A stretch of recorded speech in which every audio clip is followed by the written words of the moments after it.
Well, the Middle East was one of the primary targets, of course, of the travel ban, with Iraq, Iran, Yemen and Syria all on the list. The reaction there has been a mix of anger and disappointment, but the latest ruling is offering some faint hope. Arwa Damon reports.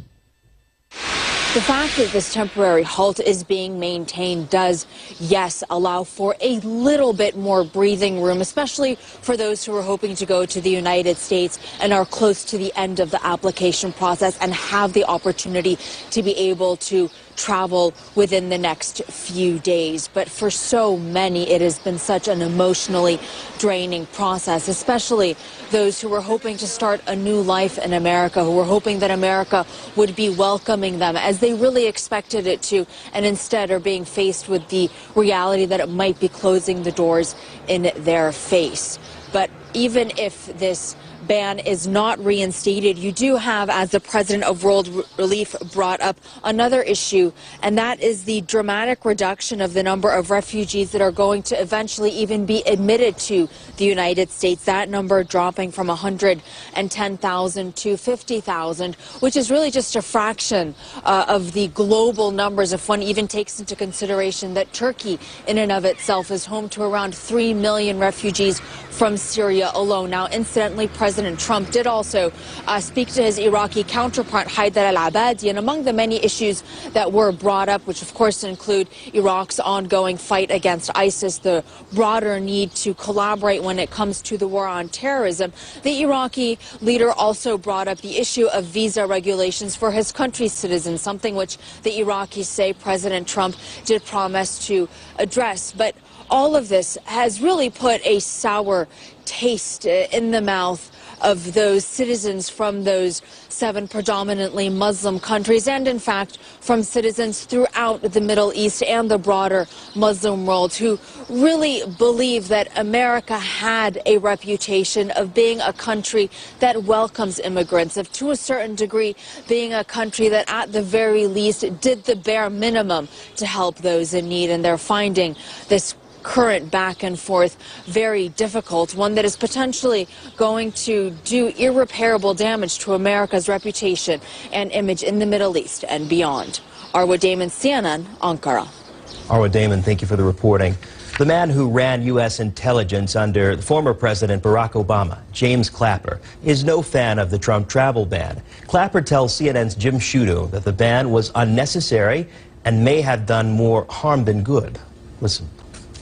Does the terror threat necessitate the ban from these 7 countries? Well, I don't believe we, the IC, were aware of any extraordinary threats that we weren't already dealing with.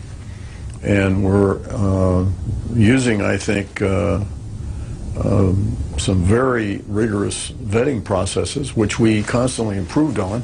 Does a ban like this, in your view, does it damage U.S. image, but also counter-terror partnership? Yes. I do worry about those countries in question with whom we do deal and who are reliable partners.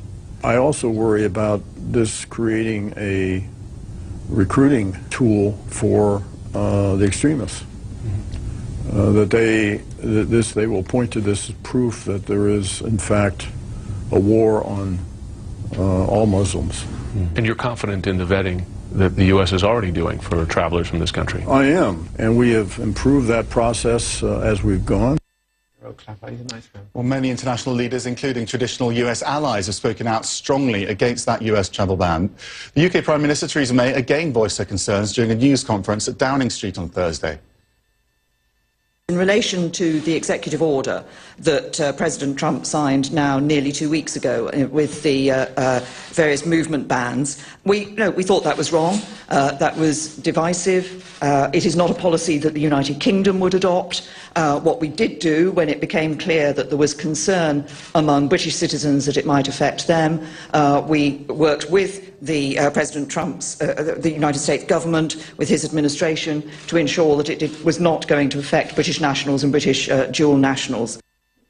Well, shortly after the US travel ban was introduced, Angela Merkel's office let it be known that she had reminded President Trump of US obligations to refugees under the Geneva Conventions. In a recent statement opposing the ban, Merkel said the necessary and decisive fight against terrorism in no way justifies a general suspicion against people of certain beliefs, in this case, people of the Muslim faith or from a certain origin.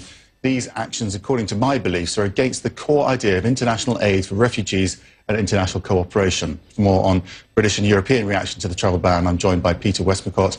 He's the former British ambassador to the US, and ambassadors around the world, or particularly in Washington, D.C. right now, must be really struggling with this because so many countries have a problem with this ban, but they've got to keep that relationship with Washington and Donald Trump.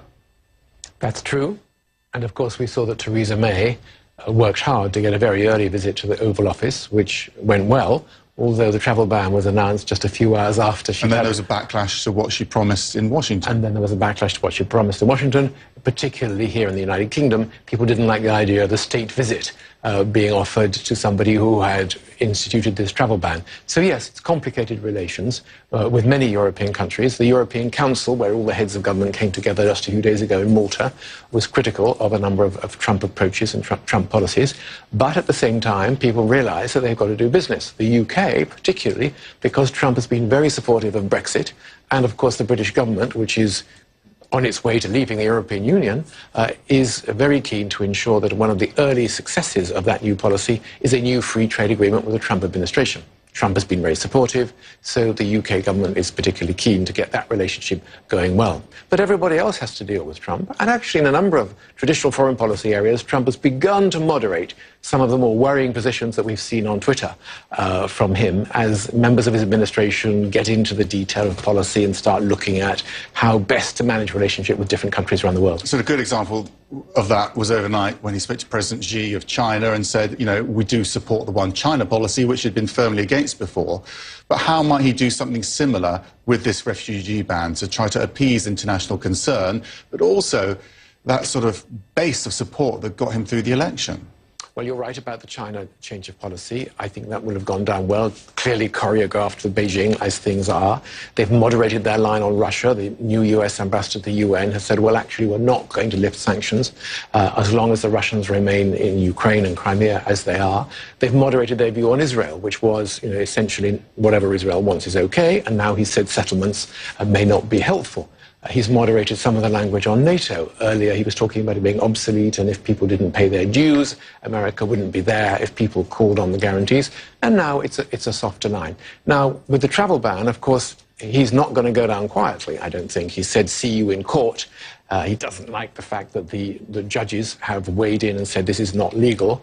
Whether he can do something with that to try to build up relationships which were a bit frayed as a result of the travel ban, well, let us see. Of course, many countries, the UK was one, but there are lots of others, got immediate bilateral assurances from the White House that actually the travel ban didn't apply to their dual nationals and people in their country, and that calmed some people down.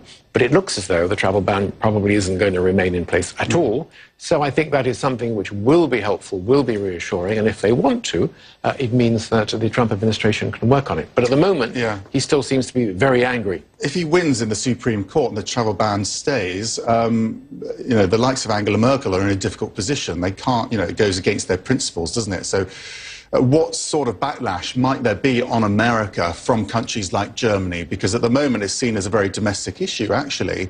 But what sort of impact might there be internationally on Americans if this travel ban stays in place, do you think?